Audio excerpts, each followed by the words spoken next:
Good morning, everybody. Today is Thursday, March 3rd, 2022.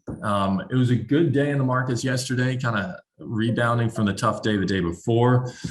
And it was really catalyzed by Jay Powell. And we talked about some of the headlines that were coming out even on this call at 8:30, but the testimony didn't begin for another 2 hours after that, where he testified in front of the House of Representatives. And I'm sure Tom has some good stories from that. He watched the whole thing. And I'm glad that he did it and I didn't have to do it because it's not so fun. But some of the headlines, and we'll talk a little bit about Tom's analysis of it. Markets analysis certainly was that Powell soothed markets yesterday. Basically, Powell says that he expects inflation to decline over the course of the year due to both supply and demand. On the supply side, he says constraints should ease at some point. And on the demand side, he said that we will have tighter monetary policy, which he's basically saying, yeah, we're going to start raising rates. And he also says that we're going to have waning impacts of fiscal stimulus. If you think back to this time last year, we were getting stimulus checks from the administration, as well as money for COVID, et cetera. He did say that he'll continue to maintain significant flexibility and use policy tools as appropriate to prevent higher inflation that we currently have from becoming entrenched. Now, one could argue that we do have entrenched inflation right now.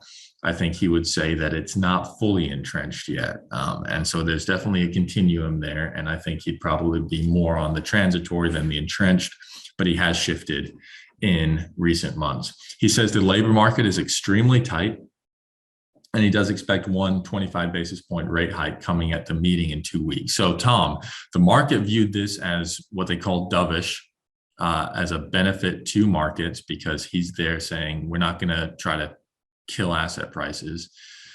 Do you agree with that?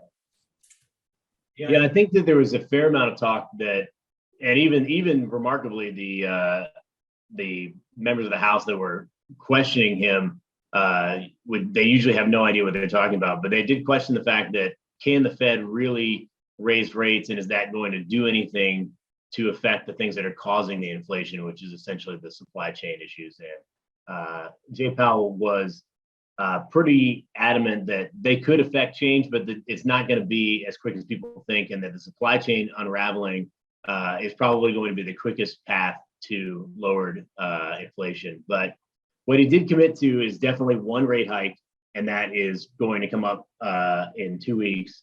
And they're going to raise rates for sure one time, and that's what he was committed to. And so I don't think he's going to stray from that, and I think the market appreciated his candor on that. One big takeaway is that he did mention that there may come a time where multiple hikes in one meeting is a possibility. And so if you look at the way futures changed yesterday as a result, and I've got the numbers here. I just clicked on something I'm not supposed to here. So the way it looks is that it's basically equal weighted between July and the September meetings as to when the market anticipates that double hike. So the way the futures pan out is it looks like we're going to get one on the 16th, another one on May 4th, and then we're looking at somewhere between July and September for either 2 consecutive hikes or a potential double hike in one of those meetings, for a grand total of between 5 and 6 hikes for the year. And so I think just given where we were, call it 3 weeks ago before the war broke out, everyone was talking about all these rate hikes. Could we get 7? Could we get 10? Are they just going to raise in perpetuity? I don't think that's the case. I think that the lack of stimulus, the slowing down of the economy potentially as a result of a war, are really factors that are slowing demand faster than the Fed needs to artificially control demand. And so I think that they're going to be at a nice leisurely pace. If we continue to see big job numbers and big inflation numbers, I think we might get a couple hikes that are a little bit higher, a double hike later in the year. But I think that they're just going to take their time and wait to see how things shake out, because there is eventually going to be a time where we see the supply chain begin to loosen up. And I mean, if you look around, the world is starting to take COVID a lot less seriously. France, which has been one of the most hardline countries, finally, this morning said on March 14th, they're going to really roll back the restrictions, the vaccine passports, the masking, and they were as hardline as anybody. And, you've seen the UK return to normal. The United States has functionally returned to normal as of last Friday. And so that's going to make a major impact. Because if you think back to like September of last year when, there was an outbreak in Vietnam, Nike essentially stopped making shoes. And that's going to take a long time to make that back up in terms of the supply chain. But if we're not going to be in a situation where entire countries are locking down for weeks at a time anymore, and COVID kind of goes the way of the dodo bird, that we're going to be in a situation where supply chain is going to accelerate. I think that there's going to be some push for higher productivity to make up for lost productivity over the last couple of years. And I think what happens is we see a peak in inflation potentially this month. I think we get a reading on the 10th, and from there, I think we start to see things really start to unwind. And the glide path I think will be pretty aggressive towards the back half of the year and come back down towards 3-4% to end the year, and then probably move back into that kind of 2 to 2.5% range moving forward. I don't think that's going to be the case in the European Union, but I think that's going to be the case here, because we got the ECB release their notes. They meet next week and have their press conferences next week, but they don't see inflation being as profound here. But I think that they're so far behind the curve that they're probably a little bit behind and probably going to see inflation stick around longer than we do. But that's their problem, in my opinion. Yeah, and that's a great segue actually, because we are seeing, and we're going to talk about the Russia invasion right now as well.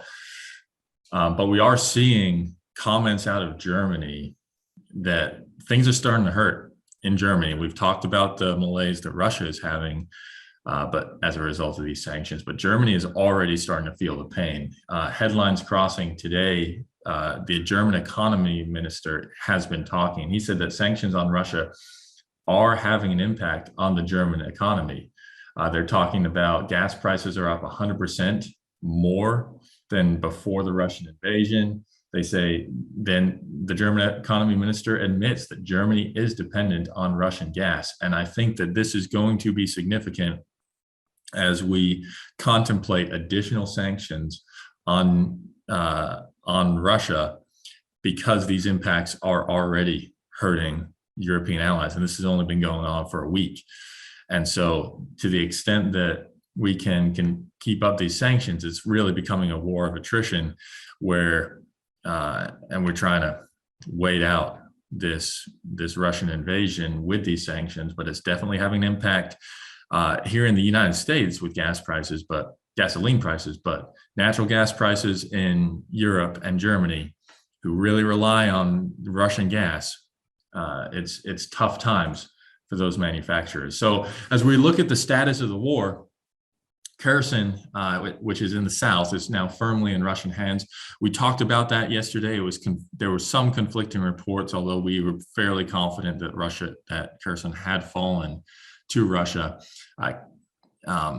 Kyiv, however, continues to be difficult to know what the status is there. That Russian convoy, that 40-mile-long Russian convoy, has stalled out about 15 kilometers, 10 miles outside of Kyiv. They continue to do airstrikes on the city, but the actual convoy itself has remained outside of the city. It's difficult to know whether that's a function of morale, of food, of supplies, of gas, of diesel, or if it's a function that Russia is just planning to get everything in order and then go in and try to basically take everything in the course of 24 to 48 hours.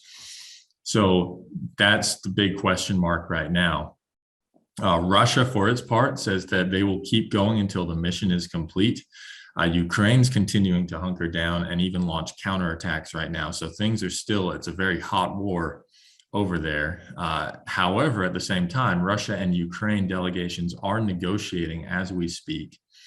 Biden's holding meetings with leaders of Japan, Australia, and India this morning. He's already asked this morning alone for $10 billion for Ukraine, $5 billion going to the Pentagon, $5 billion to the State Department.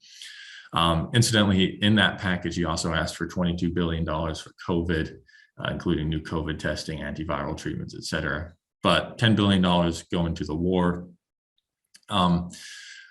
Right now, though, we're also starting to see a few cracks in the NATO alliance. And I already talked about Germany. But there have also been articles that have admitted that the West has fewer options as this invasion continues. They're running out of options on sanctions. They've basically done everything that they can do without really hurting themselves. And you're already starting to see other countries fall off the bandwagon, including Germany, in their comments this morning. One thing that they could do, but would definitely escalate the issue, would be establish a no-fly zone. But as one NATO official put it, we can't do much without being dragged into World War III. And that's been the whole dilemma, because if you establish a no-fly zone, that means you have to put military aircraft, a lot of military aircraft in the air with Russian fighters. It doesn't take a whole lot to have a Russian fighter downed either by a NATO force or by its own, by basically planting a false flag, and then Putin saying, look, our plane was shot down by NATO.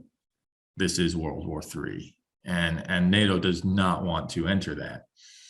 And so as we think about what is the end game here, there are also some watchers who are concerned that sanctions are coming punitively with no off-ramp for Putin.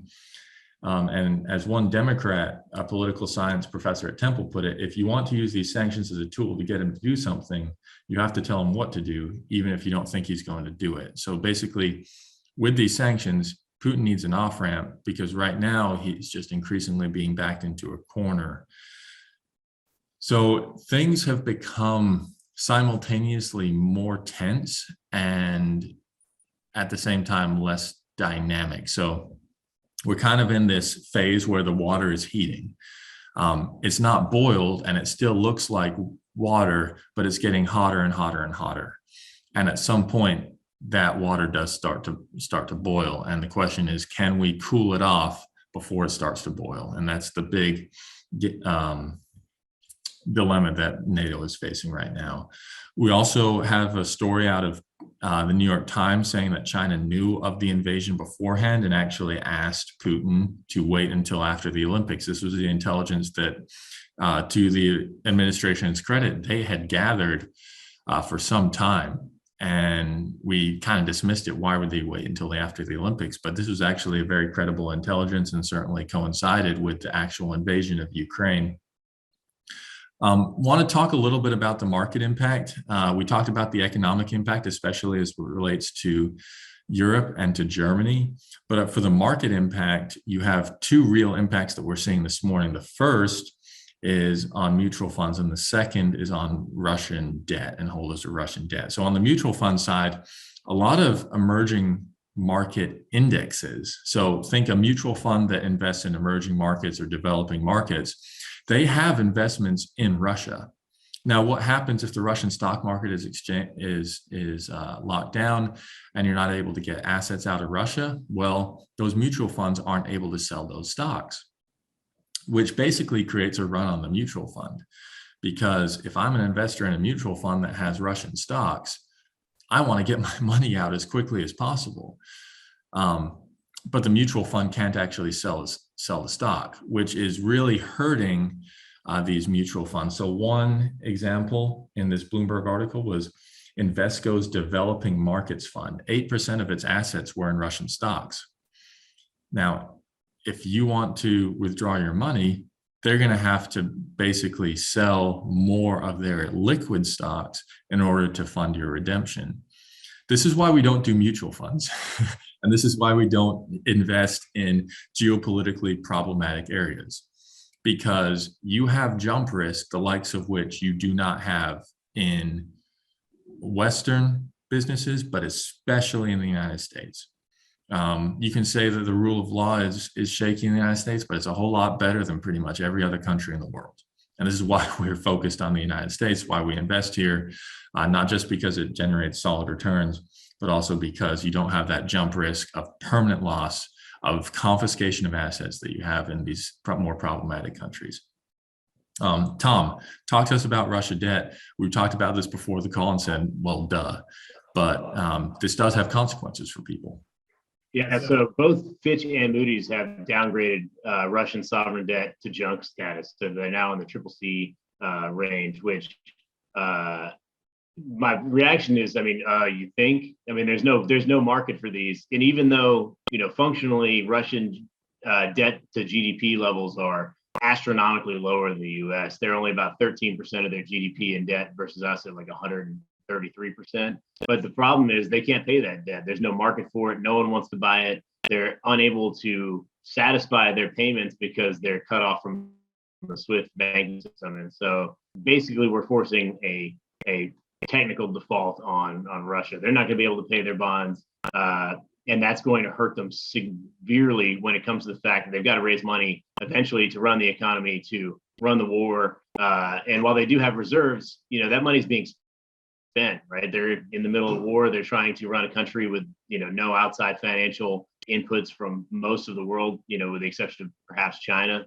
That's going to make it very, very difficult. And so it's so difficult to understand what that really looks like because the market is closed. I mean, they're pegged at 15% on their interest rates on their bonds right now, but I mean, functionally, you're probably looking at 80 or 90%. You're looking at a defaulted country, not unlike Argentina or Venezuela, who goes bankrupt every couple of years. They're in a really bad spot, but the problem is you don't know the damage because there's just no market. Talking about the mutual funds, the largest holder of dollar-denominated Russian debt is BlackRock, which is a great big, financial services company. They are probably the best in terms of buying and selling bonds worldwide, but that's $1.5 billion. It's about to go to zero. And while they're a massive company and that's a blip on the radar, those bonds are in somebody's mutual fund. So there is an investor on the other end of that losing money as we speak.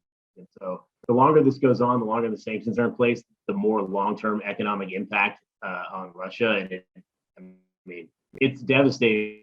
And the question is, what does that really do to them? How are they going to operate in a situation where they're functionally bankrupt? It's kind of hard to say. And does that put Putin in a place where he has nothing to lose? Does he really care? Those are things we really have to consider. But, like Ben said, he needs an off-ramp. We need to be in a situation where we can let Putin walk and have the status quo restored without escalating to a point of nuclear war. And at this point, I mean, the country is in a real dire spot. The question is, how long can they survive and continue to attack Ukraine without having to finally just say, we got to back off?